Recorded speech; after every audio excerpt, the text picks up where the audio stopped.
Hi everyone. మీ యొక్క Angel నెంబర్ని సింపుల్గా ఎలా క్యాలిక్యులేట్ చేసుకోవాలనో చూడండి.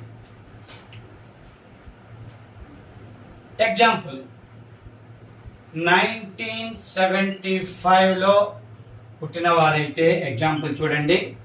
1975 ఇయర్లో పుట్టిన వాళ్ళైతే డేట్ మంత్ అవసరం లేదు, జస్ట్ ఇయర్ మాత్రమే తీసుకోవాలి. ఏంజల్ నెంబర్ క్యాలిక్యులేట్ చేసేటప్పుడు మీ యొక్క ఏంజల్ నెంబర్ని తెలుసుకునేటప్పుడు ఇయర్ మాత్రమే తీసుకోవాలి.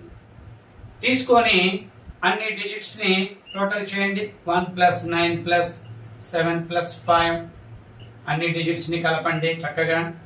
1 + 9 10, 10 + 7 17, 17 + 5 22.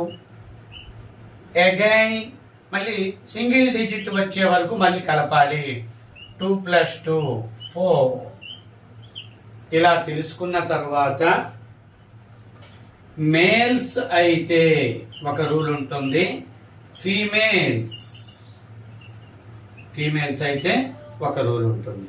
చూడండి, మేల్స్ అయితే ఈ ఇయర్లో పుట్టిన మేల్స్ అయితే వాళ్ళు 11 మైనస్ ఈ వాల్యూని మీరు సబ్ట్రాక్ట్ చేయాలి. 11 - 4 7. 11 - 4 7. ఫీమేల్స్ అయితే ఈ నెంబర్ని 4 ప్లస్ ఫీమేల్స్ అయితే 4 నెంబర్కి ఈ నెంబర్ని కలపాలి. 4 + 4.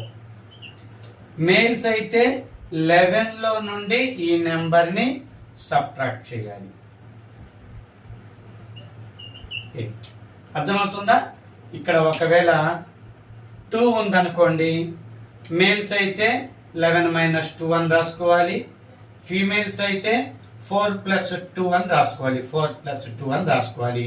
మీ యొక్క ఇయర్ యొక్క టోటల్ నెంబర్ సింగిల్ డిజిట్ నెంబర్ని ఇలా క్యాలిక్యులేట్ చేస్తే ఇది మేల్స్కి అయితే 7 ఏంజల్ నెంబర్ అవుతుంది ఈ ఇయర్లో పుట్టిన వాళ్ళకి. ఫీమేల్స్కి అయితే 8 ఏంజల్ నెంబర్ అవుతుంది. Okay, thank you.